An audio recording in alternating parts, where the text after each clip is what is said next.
அனைவருக்கும் வணக்கம். மேசராசிக்காரர்களுக்கு சனி வக்ர நிவர்த்தி மற்றும் சனி பெயர்ச்சி காரணமாக கண்ணுக்கு தெரியாத பெரிய கண்டம் அகன்று விட்டது. இனிமேல் தான் மெயின் பிக்சரே என்று சொல்லக்கூடிய வகையில் 23/10/2023 முதல் மிக பெரிய அளவில் நன்மையும் முன்னேற்றமும் நிறைந்து கிடைக்கக்கூடிய விஷயங்களாக எவையெல்லாம் அமைந்துள்ளன என்பதை சற்று விரிவாக பார்க்கலாம் வாங்க. சனி பகவானை பொறுத்த வரைக்கும் மேசராசிக்காரர்களுக்கு 10 மற்றும் 11ஆம் இடத்தின் அதிபதியாக இருக்கிறாருங்க. அப்படிப்பட்டவர் 10ஆம் இடத்தில் வக்ர நிவர்த்தி பெறுகிறார். 23/10/2023 முதல் வக்ர நிவர்த்தி பெற்று சஞ்சரிக்கக்கூடிய சனி பகவான் ஜீவனஸ்தானத்தில் வீற்றிருக்கிறாருங்க. அதற்கு பிறகு டிசம்பர் 20ஆம் தேதியிலிருந்து வலுவாக லாபஸ்தானத்தில் அமர்கிறாருங்க. லாபஸ்தானத்தில் சனி அமர்வது பல்வேறு விதமான நன்மையை நிறைந்து கொடுக்கக்கூடிய ஒரு அமைப்பாக பார்க்கப்படுகிறது. ஏனென்றால் சனி பகவானை பொறுத்த வரைக்கும் நீதி தவறாத நடுநிலை கிரகமாக பார்க்கப்படுகிறாருங்க. நாம் செய்த பாவ புண்ணியங்களை துல்லியமாக கணக்கிட்டு அதன் அடிப்படையில் தான் நன்மை தருவதாக இருந்தாலும் தீமை தருவதாக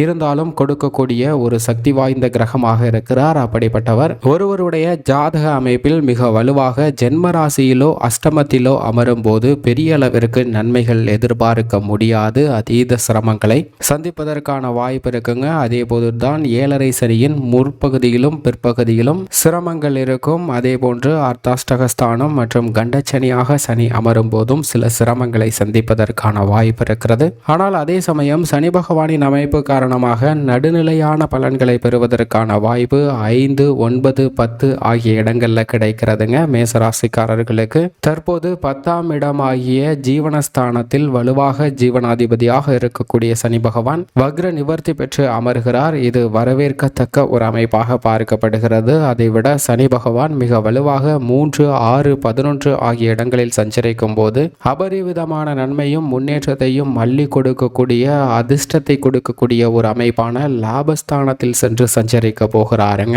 எனவே மேசராசிக்காரர்களுக்கு இனிமேல் தான் மெயின் பிக்சரே என்று சொல்லக்கூடிய வகையில பல்வேறு விதமான நன்மையும் முன்னேற்றமும் நிறைந்து கிடைப்பதற்கான வாய்ப்பும் யோகமும் நிறைந்த ஒரு தருணமாக பார்க்கப்படுகிறது என்பதை தெளிவாகவும் துல்லியமாகவும் உறுதிப்படுத்துகிறார். சனியின் வக்ர நிவர்த்தி மற்றும் சனி பெயர்ச்சி மிகப்பெரிய அளவில் நன்மை கொடுக்கக்கூடிய ஒரு அமைப்பாக பார்க்கப்படுகிறது. ஏனென்றால் கண்ணுக்கு தெரியாத பெரிய கண்டம் அகன்று விட்டது என்பது போல நல்ல பலன்கள் நிச்சயமாக கிடைக்க போகிறது. பல்வேறு விதமான சிரமங்கள், வேதனைகள், சிக்கல்கள்ல இருந்து வரக்கூடிய மேசராசிக்காரர்களுக்கு அவை நிச்சயமாக நீங்குவதற்கான வாய்ப்பையும் யோகத்தையும் கொடுக்கிறாருங்க. ஏனென்றால் உதாரணமாக ஒரு நபர் மிக அதிக பசியில் இருக்கிறார். அப்போது அவர் பசியை தீர்ப்பதற்காக ஏதாவது கடைகளை பார்த்து அங்கு சென்று சாப்பிடலாமா என்று பார்க்கும்போது அவரது கையில் பணம் இல்லை. எனவே அவர் கால் செல்கின்ற போக்கில் நடந்து கொண்டே செல்கிறாருங்க. அருகாமையில் உள்ள ஆலயத்தில் அன்னதானம் நடைபெறுகிறது. அதை கேள்விப்பட்டவுடன் அவரது பசியை தீர்ப்பதற்காக அங்கு செல்கிறார். அங்கு வரிசையில் நின்று அன்னதானத்தை பெறுகிறாருங்க. அப்படி பெற்று அவர் வரும்போது அவர் பின்னால் இருந்த நபர் அவரை தள்ளிவிட்டு விடுகிறார். அந்த தருணத்தில் அவர் கையில் இருந்த அந்த சாதமும் கீழே விழுந்து விடுகிறது. இதனால் அவர் கைக்கு எட்டியது வாய்க்கு எட்டவில்லையே, என்னுடைய பசி தீரவில்லையே என்று சற்று தன்னுடைய துக்கத்தையும் வேதனையும் வெளிப்படுத்துகிறாருங்க. ஆனால் அந்த நிகழ்வுல கண்ணுக்கு தெரியாத நிகழ்வாக பார்க்கப்படுவது அவ்வளவு பேர் அன்னதானம் சாப்பிட்டாலும் அந்த அன்னதானத்தை இந்த நபர் பெறக்கூடிய வேளையில் அவருடைய தட்டில் அதற்கு மேல் பறந்த ஒரு கழுகானது பாம்பை பிடித்து கொண்டு செல்கிறது. அந்த பாம்பிலிருந்து விஷமானது அந்த தட்டில் விழுகிறதுங்க. அப்படி விழுந்த விஷம் விழுந்த அந்த சாப்பாட்டை அவர் சாப்பிட்டிருந்தால் மிக பெரிய ஆபத்தை சந்திக்க வேண்டிய ஒரு சூழ்நிலை ஏற்பட்டிருக்கும். ஆனால் பின்னால் இருந்த நபர் அதை தட்டிவிடும்போது அந்த நிகழ்வில் அவருக்கு கண்ணுக்கு தெரியாத மிக பெரிய கண்டம் அகன்று விட்டது என்பதுதான் உறுதிப்படுத்தப்படுகிறது. பல சிரமங்கள் நம் வாழ்வில் நிறைந்திருந்தாலும் கூட அந்த சிரமங்களை கடந்து வருவதற்கான நல்ல பல வாய்ப்பையும் வழியையும் சனி உருவாக்கி கொடுக்கிறாருங்க. அதிலும் லாபஸ்தானத்திலும் ஜீவனஸ்தானத்திலும் மேசராசிக்காரர்களுக்கு அமரப்போகிறார். இது வரவேற்கத்தக்க ஒரு அமைப்பாக பார்க்கப்படுகிறது. சனி பகவானுக்கு பகை கிரகமாக சூரியன், சந்திரன், ராசியின் அதிபதி செவ்வாய் இருந்தாலும் கோல்சார விதியின் அடிப்படையில் சனி பகவானிடமிருந்து அதீத நன்மைகள் இந்த தருணத்தில் கிடைக்க போகிறதுங்க. எனவே மேசராசிக்காரர்களுக்கு பல சிரமங்கள் விலகி அதீத நன்மையும் முன்னேற்றமும் கிடைக்கும் என்பதில் சந்தேகமே இல்லை. ஏனென்றால் 10 மற்றும் 11ஆம் இடத்தின் அதிபதியாக இருக்கக்கூடிய சனி பகவான் இந்த 2 இடங்களிலும் வலுவாக அமர்ந்து முழு ஆட்சி பலம் பெற்று சஞ்சரிப்பது பல்வேறு விஷயங்கள் விஷயங்கள்ல நன்மை நிறைந்து கொடுக்கக்கூடிய ஒரு அமைப்பாக பார்க்கப்படுகிறது. எனவேதான் தனக்கு பலவிதமான துன்பங்கள், வேதனைகள் தங்களுடைய வாழ்வில் நிறைந்திருக்கிறதே என்று வருத்தப்பட வேண்டாம். கண்ணுக்கு தெரியாத பல பிரச்சனைகளை அகற்று விடுகிறாருங்க சனி பகவான். எனவே இனி வரக்கூடிய காலங்கள் நல்ல பலன்கள் நிறைந்து கிடைப்பதோடு மட்டுமல்லாது இனிமேல் தான் மெயின் பிக்சரே என்று சொல்லக்கூடிய அளவிற்கு உங்களுக்கு நல்ல பல வாய்ப்புகளை நிறைந்து கொடுக்க போகிறாருங்க. ஜீவனஸ்தானத்திலும் லாபஸ்தானத்திலும் சனி.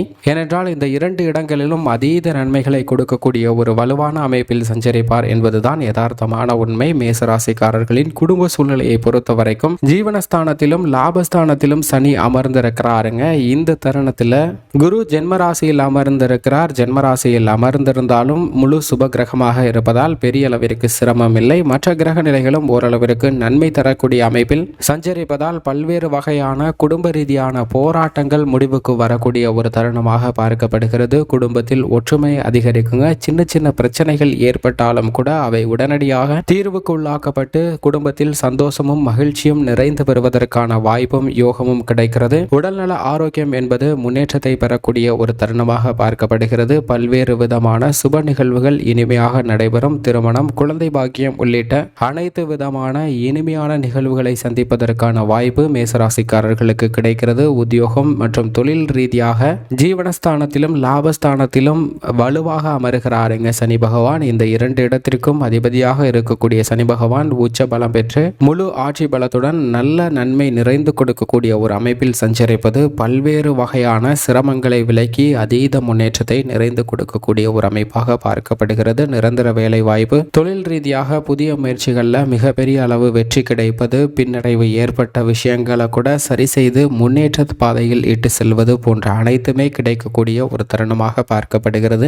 கலைத்துறையின் நாயகனாக இருக்கக்கூடிய சுக்கிரன் பெரும்பாலும் சாதகமாக தான் இருக்கிறார். சுக்கிரனுக்கு நட்பு கிரகமாக இருக்கிறாருங்க சனி. அவரும் மிக வலுவாக அமர்ந்திருக்கக்கூடிய இந்த தருணத்தில் கலைத்துறை ரீதியாக புதிய வாய்ப்புகள் நிறைந்து கிடைக்கும். திரைப்படத்துறையில் மிக பெரிய அளவிற்கு உச்சம் பெறுவதற்கான வாய்ப்பும் யோகமும் நிறைந்த ஒரு தருணமாக பார்க்கப்படுகிறது. அரசியல் துறையினரை பொறுத்த வரைக்கும் அரசியல் துறைக்கு அனுகூலமாக உள்ள கிரக நிலைகள் மிக சிறப்பாக சஞ்சரிக்கக்கூடிய இந்த தருணத்தில் மறைமுக தொல்லைகள் உங்களை விட்டு விலகும். கட்சியிலும் மக்கள் மத்தியிலும் செல்வாக்கு அதிகரிப்பதோடு வெற்றி உங்களை தேடி வரும். விவசாயத்துறையின் அதிபதியான செவ்வாய் சிறப்பாக சஞ்சரிக்கிறாருங்க சனி.